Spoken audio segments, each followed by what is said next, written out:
అప్పగింతల శుభవేళ సమీపించినట్లే తొందరగా రాజభవనానికి బయలుదేరాలి.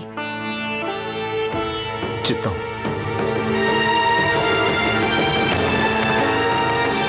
మా మనోకయ్య బయటికి వెళ్ళాలంటే మీరు వద్దనకూడదు. తమరి ఆజ్ఞ శిరోధార్యం.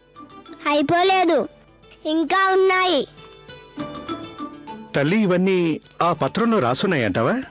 ఇందులో అసలు ఏమీ రాయనే లేదు. నేను ఊరికే అలా అన్నాను.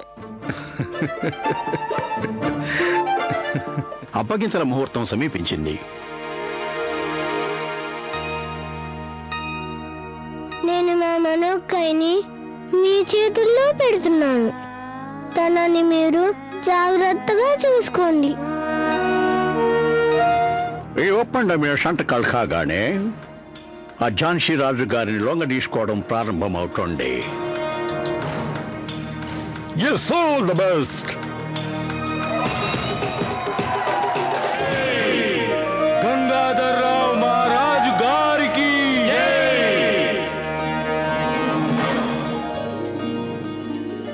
అయ్యా, అలాంటి పని పొరపాటును కూడా చేయకండి.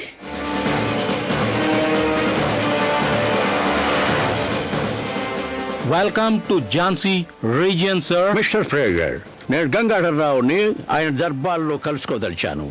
వెళ్ళి ఆ సంగతి అతనికి చెప్పు వెంటనే. Yes sir.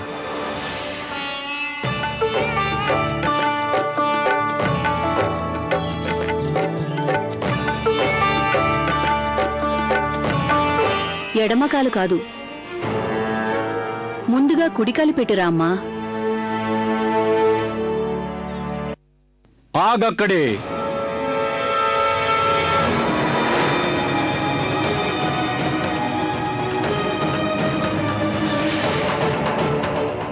ఫ్రేజరా ఇక్కడికి వచ్చాడే?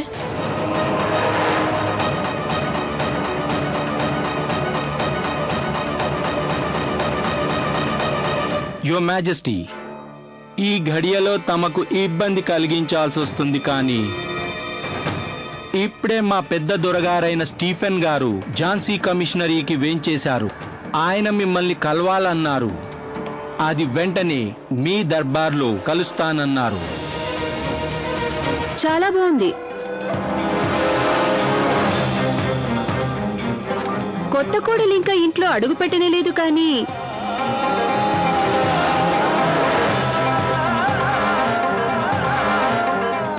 ముందు దుర్వార్త తరుముకొచ్చింది.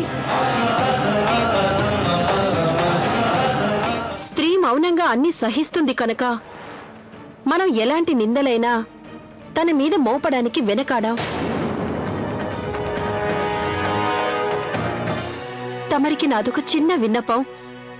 దేనికైనా ఒకే ఒక వ్యక్తిని తప్పు పట్టడం సమంజసం కాదు.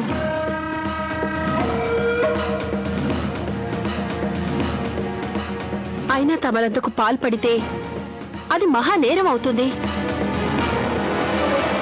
బావుంది మోతీబాయ్. అంటే పాప పుణ్యాల గురించి, మంచి శకునాల గురించి, దుశ్శకునాల గురించి నీ దగ్గరే నేర్చుకోవాలంటావు.